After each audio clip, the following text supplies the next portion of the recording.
ITC mission सुनहरा कल नीति आयोग से हमारे बीच में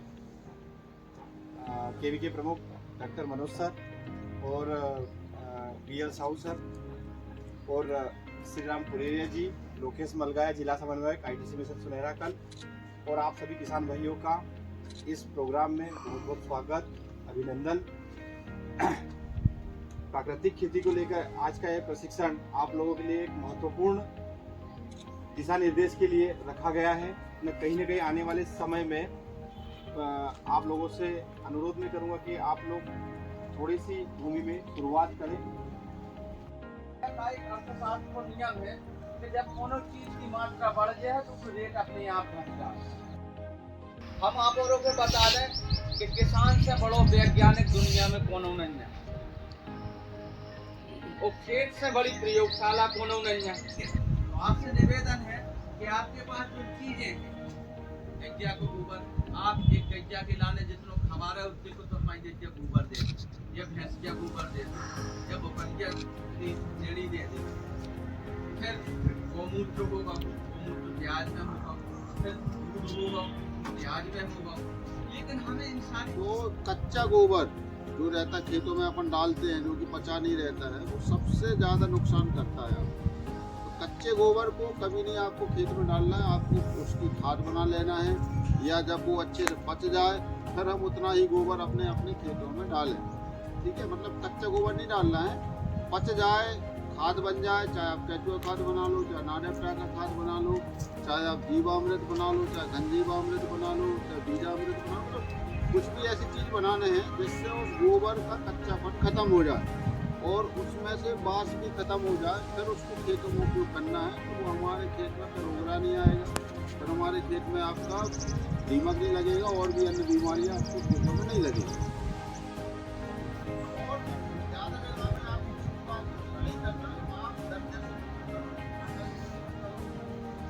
कि हमारे किसान भाई के पास यदि 5 एकड़ 10 एकड़ ज़मीन है तो उनको कम से कम 1 एकड़ खेती में अपनी प्राकृतिक खेती करना है। और प्राकृतिक खेती यदि अपने लिए करोगे तो बहुत सारी जो बड़ी बीमारियां हैं उनसे आप बच सकते हो। तो 1 एकड़ खेत आप बिल्कुल टोटली प्राकृतिक खेती में ज़रूर सम्मिलित करें। उसमें आपको जो खाओ वो उगाओ और जो उगाओ वो खाओ, समझ गए। उस एकड़ खेत में वही उगाना है जो हमें खाने के काम आने वाली है और उसी को लगाना है जो हमें खाना है, समझ गए ना। तो 1 एकड़ खेत बिल्कुल अपना अलग निकाल लें, उसमें किसी भी तरह का न तो डीएपी, न यूरिया, न ही किसी भी तरह की जो दवाइयाँ हैं, जो रासायनिक दवाइयाँ हैं, उसका उपयोग करना है।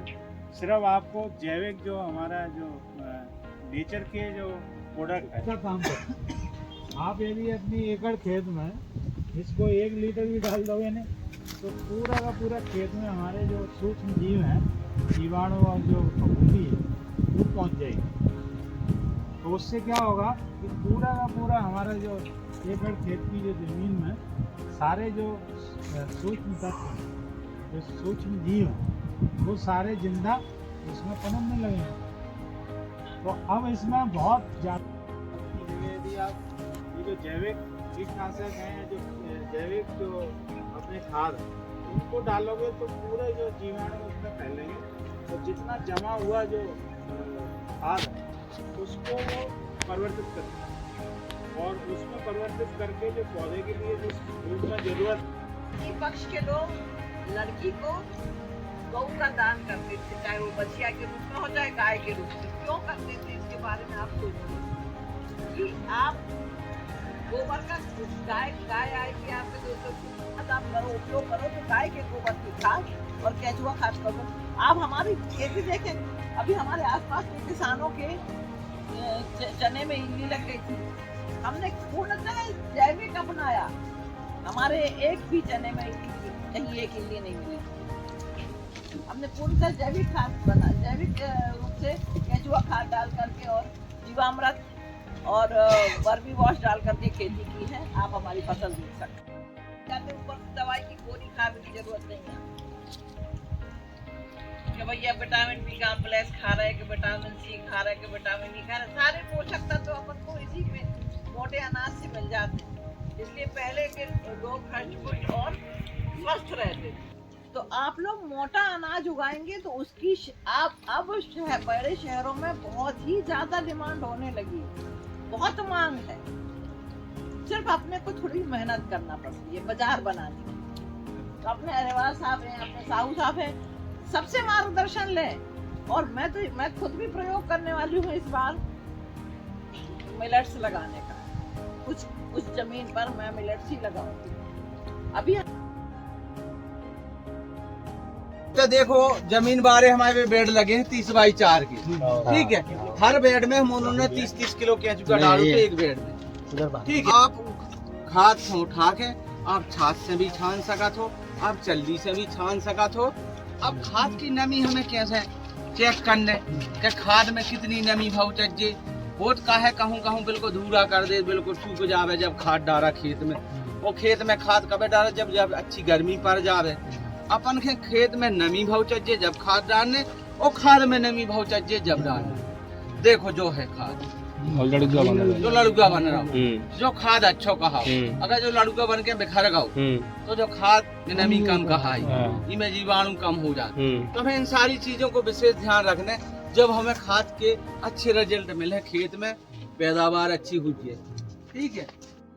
गर्जी के अपन घर धरा थे वैसा ही घर टाइप को बना लेने, नेचा सा छेदो कर लेने, 103 डाल देने, तनक से 4-5 गिट्टी डाल देने, तनक से आधा किलो माटी डाल देने, अच्छो ठंडो करके गोबर डाल देने 8 किलो के लगभग। और गोबर ठंडो डालना इनको बेसिक, और फिर बाद में 1-2 किलो की में केंचुआ डाल देने।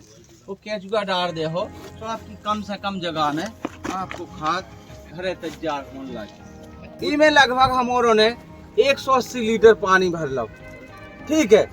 जो हमारे पास 10 किलो गोबर है देसी गज्जा को, जो हमारे पास कम से कम 10-12 लीटर गौमूत्र है देसी गज्जा को, जब हमारे पास मसूर की दाल को आटो है, इनमें आप चना की दाल को बेसन भी ले सकत, आप उड़दा की दाल को आटो भी ले सकत। अपने तो जितनी दालें होती उनको आटो उपयोग कर सकत।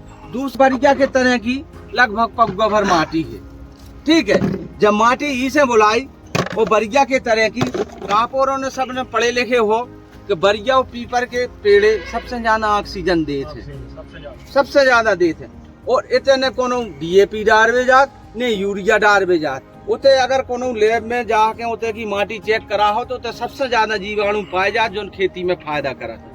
तो इतनी सारी चीजें, 10 किलो गोबर है, जो 10 लीटर गौमूत्र है, 2 किलो गुड़ है, और 2 किलो हमारे पास मसूर की दाल को आटो है, 1 पगुआ माटी है, ठीक है।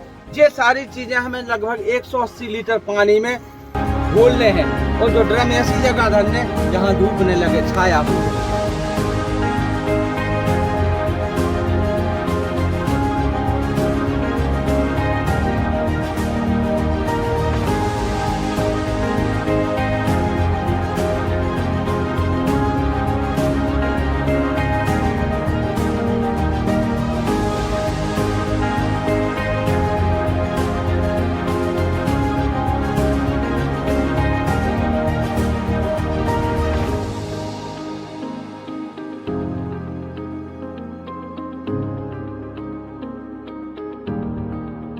सबसे पहले तो हम दिखा रहे हैं केंचुआ अपने। ये केंचुआ ऑस्ट्रेलियन प्रजाति की है, वो केंचुओं को नाम है आइसेनिया फेटेटा। जो केंचुआ 90% गोबर पीछे से ना वो रंजरा तरफ पुरस्कार नहीं था। ये भाई